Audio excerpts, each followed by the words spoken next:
So we've talked a little bit about ancient druids, and so what about the druid revival hardcore?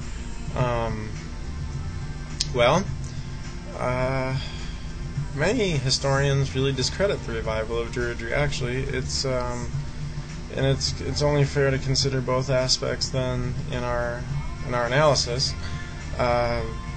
Those who don't believe in neo-druids,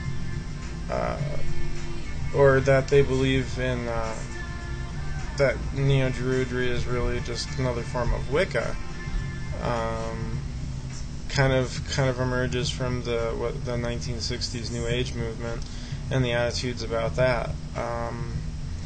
Because at the very least, regardless of what the ancient druids may or may not have done, we have very little written resources to go by, except from like the revivalist antiquarians and so forth, who offered a lot of conjecture, or their own take on it, which was all fine.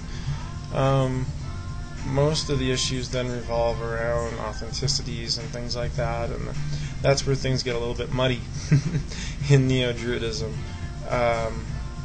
But there's a lot of arguments that just involve flawed thinking too. So we'll see what we can try to analyze here.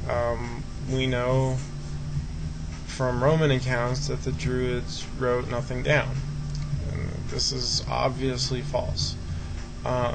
We also know from other Roman accounts that hundreds of libraries were destroyed. So, although, yes, indeed, it was mainly an oral tradition, there were things written down. Let's see. As far as Wiccans in disguise, some of the more recent groups seem to borrow techniques and materials on occasion from the Celtic tradition, both from the Wicca side and Druidry, because Druidry does not necessarily have to be exclusively Celtic. So let me just say that right there. And in modern Druidic circles, you actually find, as far as religion is concerned, you can find even Christians and Buddhists gathered within Druidic circles. The last main argument then is one of authenticity, which has too often become the subject of dispute between groups and organizations. Many organizations feel the need to compete for some right to claim a special lineage, and often use such as a crutch by each of the more political groups arguing over who is right or wrong.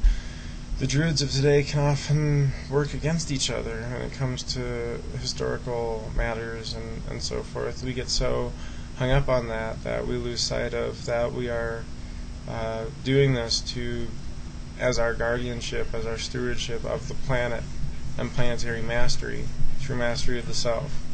And by the means of doing that, as long as it is pure and from self-honesty, we really should let those things go.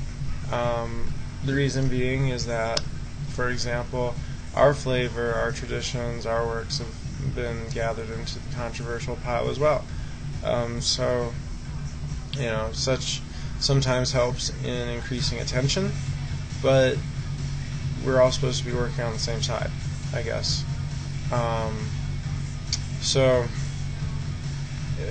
Neo-Druids that are sometimes not only leading members of organizations but also published writers who stand to profit from Druidry, they tend to be the ones that execute more of the controversy, or that end up becoming more controversial in their opinions and whatnot, because they have personal interest in it, to say the least. And many Druids do deserve to make a living in what they're doing, depending on the role that they play.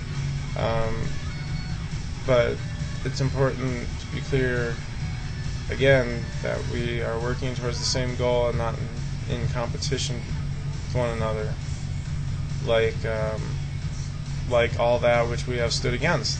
So we run the risk of being that which we have stood against by dividing ourselves, the neo-druids of the world.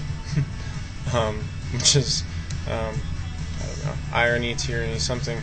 It's interesting, to say the least.